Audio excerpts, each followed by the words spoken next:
The Galactic Council chamber always smelled faintly of ozone, polished stone, and the arrogance of species who had never truly been challenged.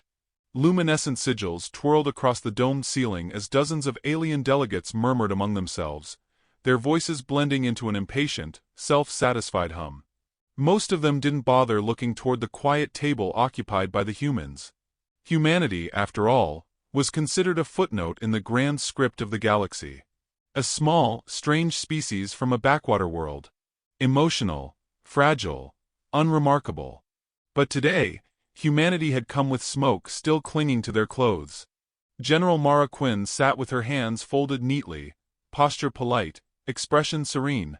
She wore a diplomatic blazer the soft color of storm clouds, as if she had dressed deliberately to contrast the vivid blues, purples and metallic scales around her. Her brown hair was tied back, not tight but controlled, a style that spoke of discipline disguised as softness. Even her smile was gentle, the kind that made aliens underestimate her before she'd spoken a word. Across the chamber, the Vrykul Dominion ambassador flicked his cerulean crest arrogantly. His golden eyes gleamed with the kind of pride only a civilization intoxicated with its own brutality could carry. "The matter is closed," he announced, projecting his voice so it rang through the hall. The destruction of the human colony was a tactical misstep. Regrettable, yes, but hardly worth a full council inquiry. Anyone could have made such an error. You humans should consider it instructive. A ripple of alien laughter followed. Not loud, just enough to sting. Mara didn't flinch. Her breath flowed in and out smoothly, rhythmically, as if she'd practiced composure the same way soldiers practiced marksmanship. "Instructive," she repeated softly. 40 million civilians eradicated. Entire cities turned to glass. Children vaporized in their sleep. Of course. Very instructive. Some species shifted uncomfortably at her tone, not because of anger, but because there was none. The Authari scholar delegate leaned forward nervously. "General Quinn, perhaps your people should regard this as an unfortunate diplomatic accident. The Dominion has offered compensation." "Compensation?" Mara echoed, as though tasting the word. "For an erased population." The Dominion ambassador folded his arms smugly. "You should be grateful we acknowledge you at all. Humanity should remain in its appropriate place. Quiet. Contained. Predictable." Mara let out a faint, almost amused breath. "Predictable," she said. "Yes. That's something we've been called before." Her second-in-command, Captain Elias Ward, leaned slightly toward her, whispering without moving his lips. "Careful, Mara. They still think we're fragile." "That is the funniest part," she whispered back, equally motionless. "Let them." The council chancellor, a gelatinous being who smelled vaguely of hot metal, cleared his throat. "General Quinn, the council has voted. There will be no sanctions on the Vrykul Dominion. The human colony will be mourned. But the political reality stands. No further discussion is necessary."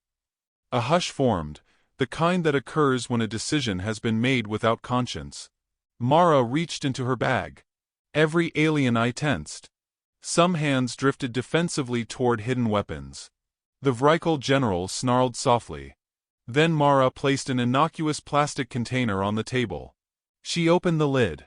"Cookies," she offered. Half the chamber blinked. A few aliens flinched. "They're chocolate chip," she continued pleasantly. "A human comfort food. We tend to share these when we're grieving. When we're disappointed. When we're planning something difficult." Her voice never rose. Not once. Elias hid a grin. He knew this tone. It was the tone that preceded catastrophes. The Jaldari merchant delegates exchanged glances. "Is this a symbolic gesture? A plea for sympathy?" Mara's smile widened just enough to appear sincere. "I wouldn't dream of pleading." The Vrykul ambassador scoffed. "Your little tribe of mammals can hardly threaten the Dominion. I've seen your warships, scrap metal with engines. Your soldiers, half cybernetic just to match our infants. You are emotional. Weak. Always wanting peace." His crest bristled triumphantly. "This is why we acted without fear. Mara tilted her head gently, as if listening to a distant song only she could hear. Without fear, she repeated.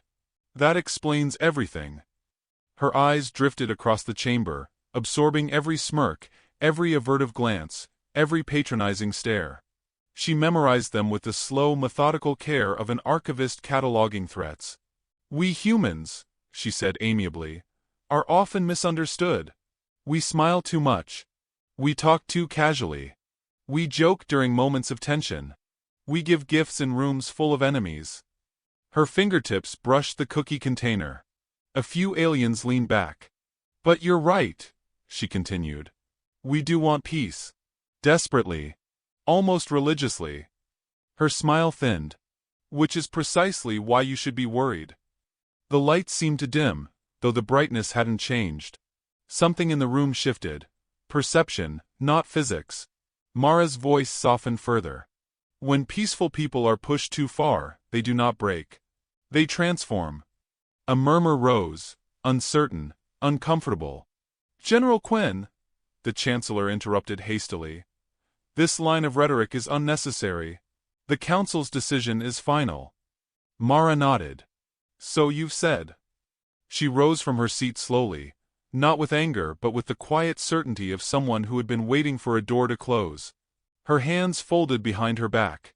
40 million murdered, she said gently. And the Council shrugs. Humanity hears that clearly. The Athari scholar trembled. General, please, do not say things that cannot be unsaid. Mara looked at him with surprising warmth. Everything worth saying is like that. Then she turned toward the Dominion ambassador. Her smile was luminous, almost tender. Your empire believes that you taught us a lesson. But humans are terrible students. She leaned in just slightly, voice barely above a whisper. We write our own curriculum. The Vrykal ambassador stepped back without meaning to. His crest flattened involuntarily. A defensive reaction evolution had carved into his species. General Quinn, he stammered. Do not threaten. Threaten? She blinked, puzzled. I'm being polite. A single ripple of chilling amusement moved through the council. Some aliens understood now. Too late. Mara lifted the cookie container again. Please accept these as a gesture of gratitude. Because today you taught us something valuable. Her gaze swept the chamber with calm finality. You taught us exactly how much of the galaxy will look away when humanity bleeds. The Chancellor sputtered. What does that imply? Mara closed the container softly. The click echoed like a distant gunshot. It implies, she said, that we finally know who not to spare. Elias exhaled sharply, half admiration, half dread. A few delegates gasped. Others froze as if their bodies required sudden stillness for survival. Mara offered a small bow. Thank you for your clarity, esteemed members of the Council. Your decision helps us plan. And that, more than anything, terrified them. She turned away. Elias followed. Neither looked back. The chamber remained silent until the doors slid shut behind them. Only then did the Athari scholar whisper, voice trembling and thin. What have we done? The Dominion ambassador forced a scoff, but fear trembled beneath it. Humans will posture. They always do. They are nothing. Yet the silence that followed disagreed with him. Outside the chamber, Mara walked steadily down the corridor, steps measured, breathing calm. Elias glanced sideways, unable to contain the question burning in his voice. Mara, what now? She stopped. The corridor lights hummed softly overhead, illuminating her expression. A smile still gentle, still warm, but now carrying the weight of inevitability. Now? She whispered. Her eyes hardened like forged steel beneath sunlight. Now we prepare for the Extinction War they just authorized. And somewhere deep in the council chamber behind them, alarms began to blink for reasons no one yet understood. Earth did not scream when the news broke. It did not riot, collapse, or claw at the sky for answers the galaxy had refused to give.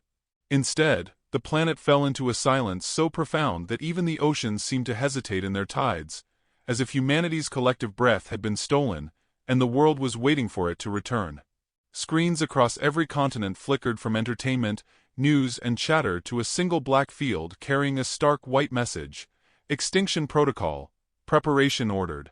No alarms, no blaring sirens, just a calm directive that felt colder than any war trumpet.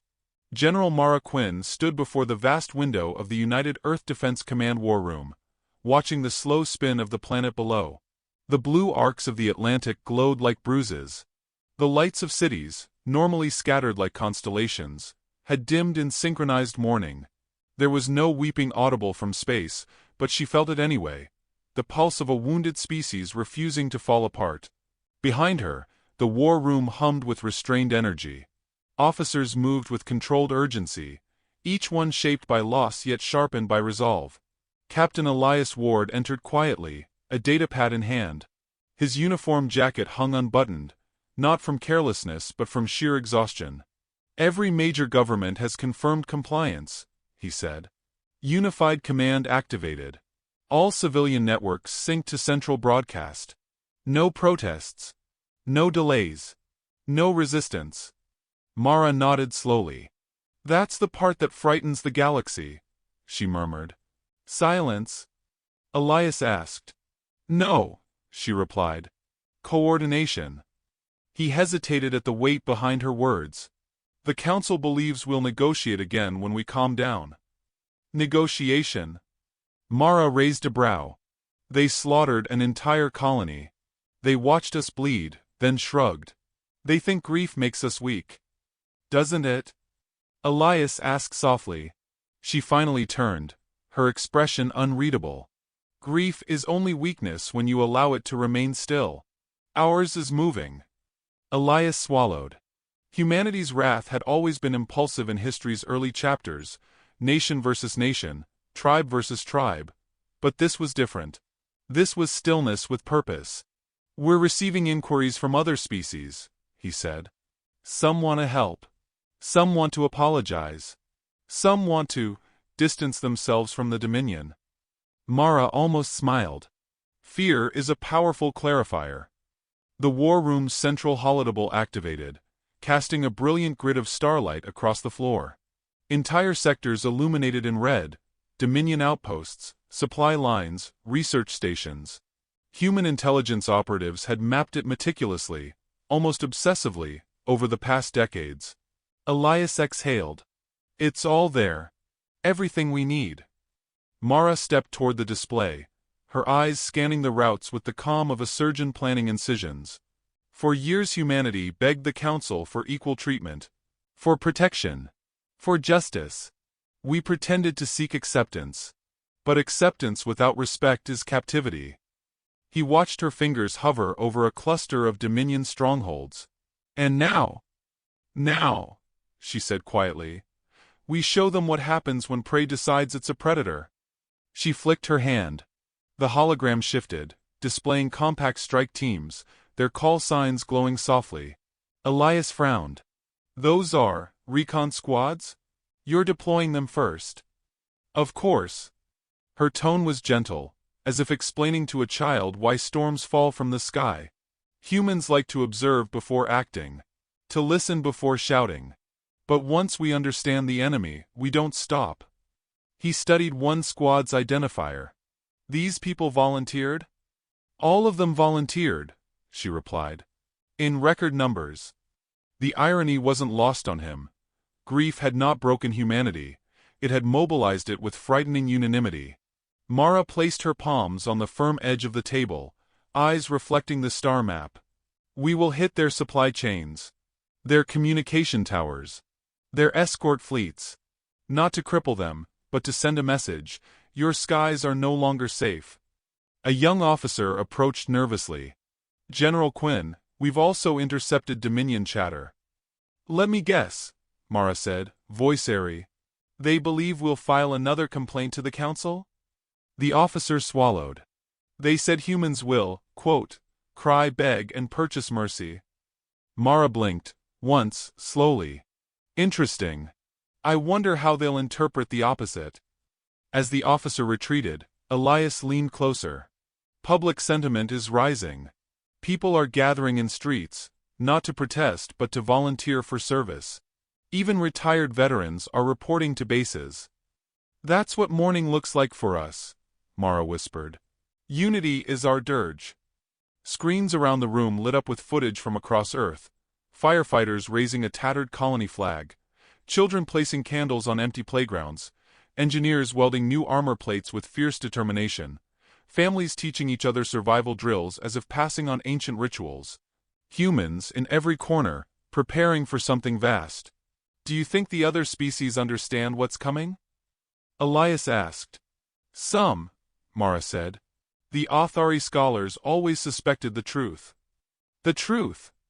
That humanity's greatest strength isn't aggression or resilience. It's pattern recognition. Once we understand how someone hurts us, we make sure it never happens again. A hush swept the war room as a new alert appeared.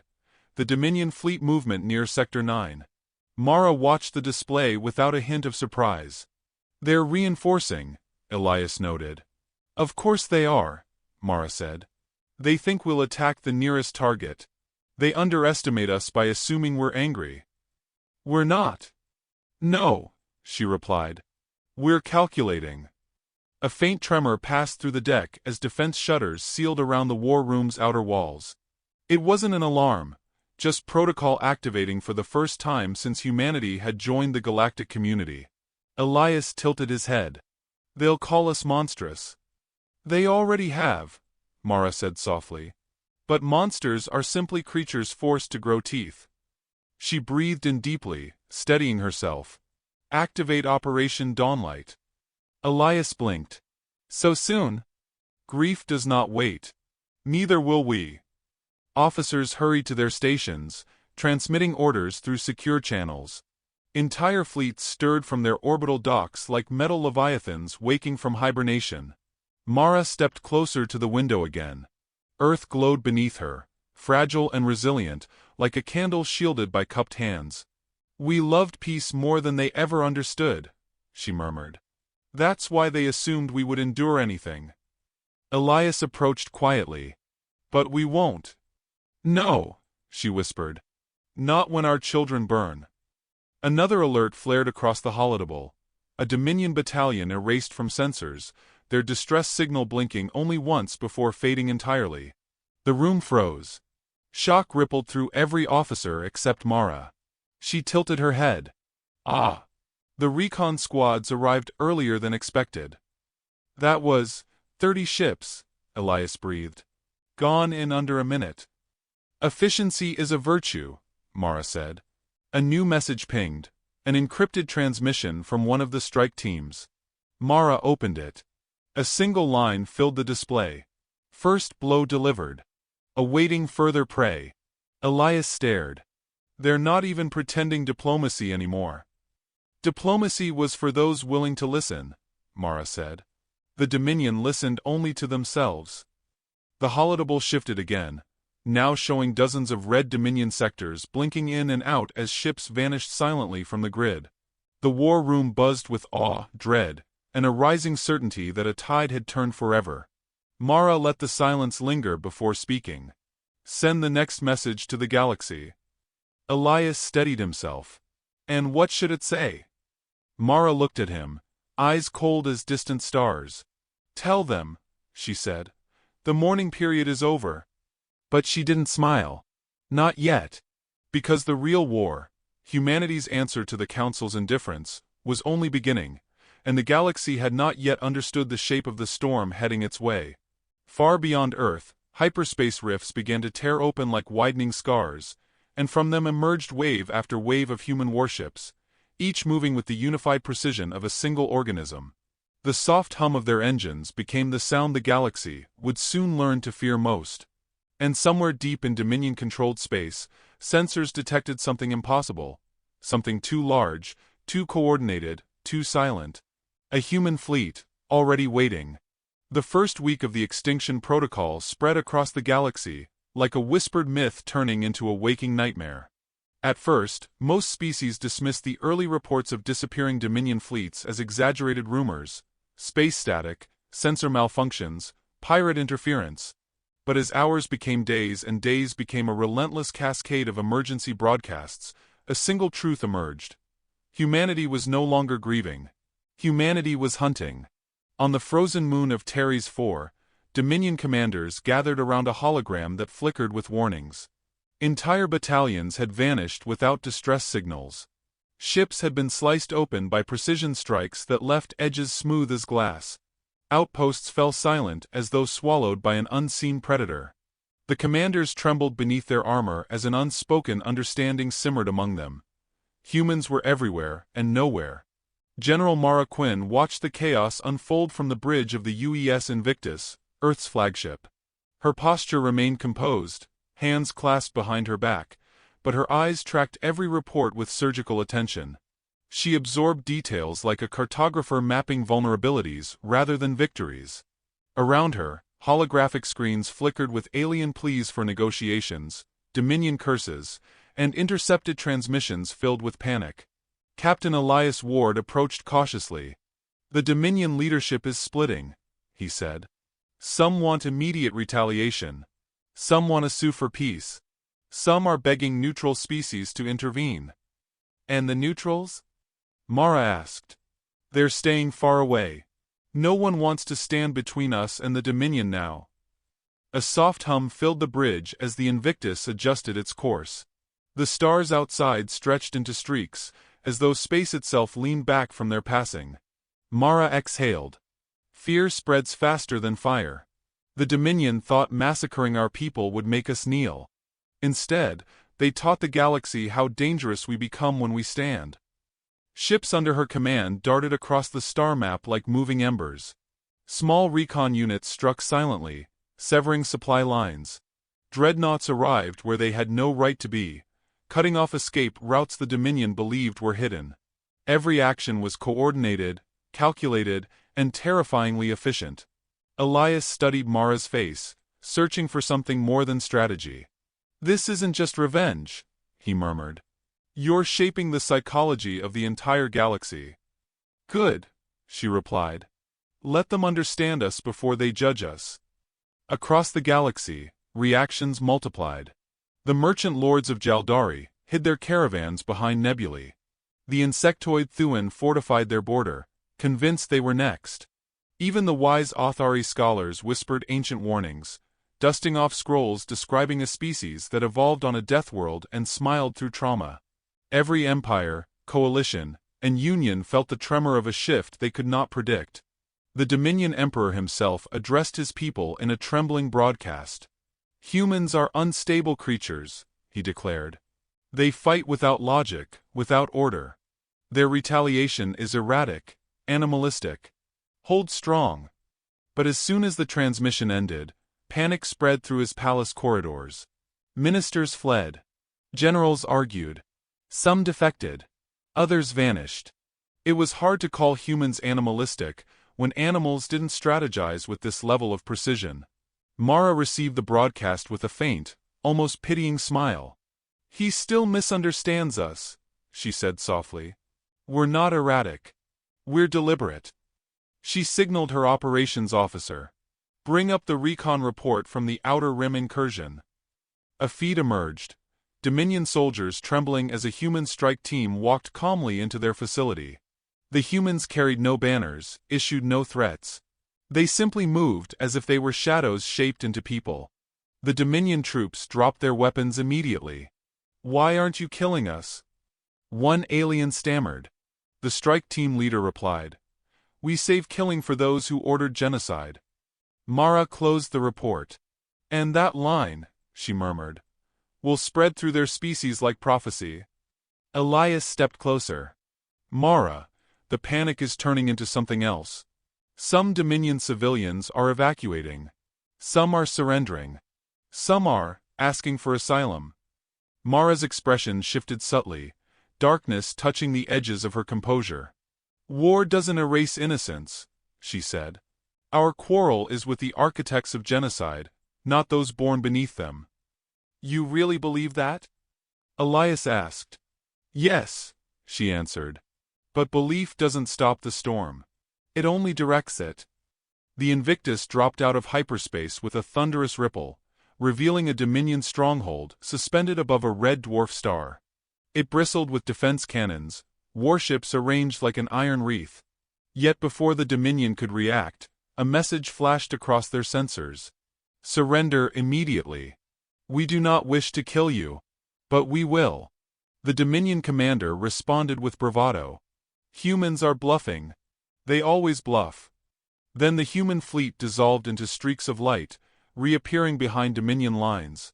One by one, the Dominion warships fell, not with explosions but with power flickers, engine stalls, and precision hacks. Entire vessels shut down as if gently set to sleep. Elias whispered, "We're disabling instead of destroying?" "For now," Mara said. "Terror is a sharper blade than fire." But she didn't sound proud. As the stronghold surrendered, another transmission arrived, this one from the Authari Council. The hologram flickered into the shape of a trembling scholar. "General Quinn," the Authari elder pleaded. "The galaxy is spinning into madness. The Dominion collapses. Neutral planets are panicking. Trade routes are abandoned. Even our libraries have riots at the doors." Mara's voice softened. "Humanity asked for justice. When justice was denied, we pursued safety."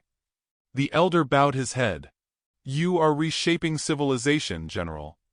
"I'm reshaping what threatened ours," she answered. The feed dimmed, leaving the bridge silent again. Elias watched her carefully. "How long can we keep this pace?" "Until the Dominion leadership breaks," she said. "And they will." He hesitated. "There's something you're not telling me." Mara didn't respond immediately. Her gaze drifted to the star map, where the Dominion Central Command glowed like a malignant core. She lifted her hand, hovering over it but not touching. "There's a final move left," she whispered. "One that will end the war before it consumes the innocent." "What move?" Her answer was quiet, almost gentle. "One the Dominion taught us. A single strike that defines whether a species survives." Before Elias could speak, an alert flashed, a distress signal from Dominion High Command. But this one was unlike any other. It wasn't frantic. It wasn't military. It was pleading. A child's voice, trembling, whispered through the static. "They're saying the humans are coming. Is it true? Please, someone answer." The bridge froze. Even Mara's breath paused. For the first time since the genocide, there was no strategy in her eyes, only something rawer, older, buried beneath discipline. Elias whispered, "What do we do with this?" Mara turned toward him, her voice steady but fragile at the edges. "We decide," she said softly, "whether we are what they made us, or what we choose to be." But as she spoke, another transmission appeared, this time from her covert operatives. "Operation Final Dawn prepared. Await execution code." Mara closed her eyes. The galaxy trembled, waiting for her next breath. The Dominion's final fleet gathered like a storm that had forgotten how to roar. Hundreds of battlecruisers encircled their capital world, their hulls trembling with the weight of fear disguised as determination. Across every channel, commanders barked orders meant to sound confident, but their voices cracked under the pressure of a truth they no longer denied. Humanity was coming, and nothing the galaxy had seen could predict what happened when humans arrived with purpose. On the bridge of the UES Invictus, General Mara Quinn studied the looming star system with a quiet that unnerved even her most seasoned officers.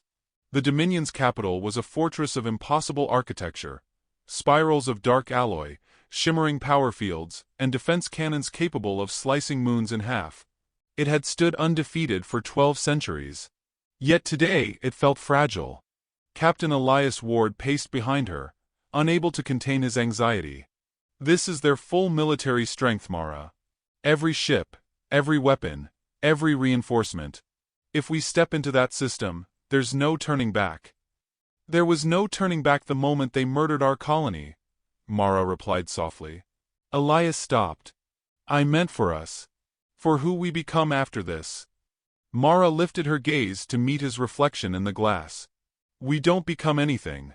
We reveal what they forced us to hide." A silence settled between them, but it wasn't cold. It was heavy, shaped by the knowledge that justice and vengeance had become threads too tightly woven to separate. The Invictus glided closer to the system's edge. Dominion ships immediately activated targeting locks, the space around them vibrating with the charge of thousands of weapons. "Transmission incoming," the comm officer said. "It's the Dominion Emperor." A towering hologram materialized, blue-skinned, crested, and trembling despite his effort to appear in control. "Human General," he snarled. "This is your final warning. Retreat or be annihilated." Mara stepped forward with the posture of someone greeting an old acquaintance. "Your Excellency," she said politely. "Considering your record today, I'm not convinced you're in a position to offer warnings." "You are surrounded," he hissed. "Our weapons outnumber yours 20 to 1. She smiled faintly. "Then you should feel honored. It usually takes much more than that to worry us." The Emperor faltered, crest twitching. "Humans don't win wars. You survive them by accident." Mara tilted her head thoughtfully. "Survival is victory's quieter cousin. But today, we didn't come to survive." She nodded to her comm officer. "Execute the reveal." The bridge lights dimmed as a new hologram took shape, an intricate lattice of glowing red lines weaving through the Dominion capital's infrastructure. The Emperor's eyes widened. "What is this?" he demanded. Mara clasped her hands behind her back, every inch the polite strategist. "Your empire prides itself on engineering excellence. But you never questioned why certain technologies arrived too easily. Why specific systems were compatible with ours. Why half your infrastructure was built by companies that appeared from nowhere." The Emperor stared at the map as it pulsed ominously. Hidden circuits. Embedded command nodes. Ghost code whispering through every power line. "You infiltrated us?" he croaked. "Decades ago," Mara said. "We hoped we'd never use it. We hoped you'd never commit genocide." Her voice softened. "Not with mercy, but with clarity. But hope, like peace, is a fragile thing." Elias stepped closer, unable to look away from the glowing network. "This wasn't just preparation," he whispered. "This was the trap." The Emperor's voice shattered with fury. "Deactivate it." "We can't," Mara said. "It's already active." Outside, Dominion ships began to lose power one by one. Engines flickered, shields sputtered, targeting systems froze. The mighty defensive ring around the capital unraveled like a necklace breaking apart, beads drifting helplessly in the void. "What have you done?" the Emperor screamed. "What you forced us to," she replied. Across the star system, human ships advanced with disciplined precision. But they did not fire. They simply watched as the Dominion's strength evaporated, their empire collapsing in real time. The sight was devastating, not because of the violence, but because of the absence of it. "You think disabling us will win you peace?" the Emperor spat. "This will make you monsters in the eyes of the galaxy." Mara studied him with a mixture of sadness and finality. "No. What made us monsters was your genocide. What makes us human is what happens next." She gave the signal. A single, concentrated burst of energy erupted from the Invictus, not toward the Emperor's ship, but toward the Dominion's high command citadel. It didn't destroy the structure. It severed the core that enabled war coordination, turning their empire from a unified threat into scattered fragments incapable of offense. The Emperor collapsed to his knees, the hologram flickering with the weight of defeat. "You're ending us," he whispered. "No," Mara said. "I'm ending your ability to end others." The transmission cut. The Dominion fleet drifted powerless, their weapons dark, their arrogance extinguished. For the first time in centuries, the galaxy's most feared military could no longer harm anyone. Elias approached Mara with cautious awe. "You dismantled an empire without a single unnecessary death." "That was always the goal," she said. "Justice, not annihilation." "But what now?" "Their world is vulnerable. Their civilians terrified. Their allies uncertain. We've changed everything." Mara's expression softened, a human warmth returning to her eyes. "That's why we need to choose our next step carefully." As they spoke, a new alert appeared, a secure transmission from Mara's covert operatives. It bore a single line of text: Final Dawn Alpha requests confirmation. Target is the Emperor himself. Elias froze. They want permission to execute him. Mara stared at the message, her breath steady, her posture still. Everything she had fought for balanced on the edge of this decision. Revenge whispered in one ear.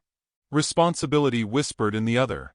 He ordered the genocide, Elias said quietly. No one would fault you. That's the danger, Mara whispered. The stars burned outside the viewport, silent witnesses to humanity's next choice. At last, she exhaled, the sound small but shaped like a turning point. Prepare a reply, she said. The officer at the console waited, fingers hovering. Mara closed her eyes, letting the weight settle, letting the truth form. And when she opened them, the answer she spoke carried not wrath, but something deeper. Tell them, she said softly. The war ends differently than it began. The message transmitted. And across the galaxy, an empire held its breath.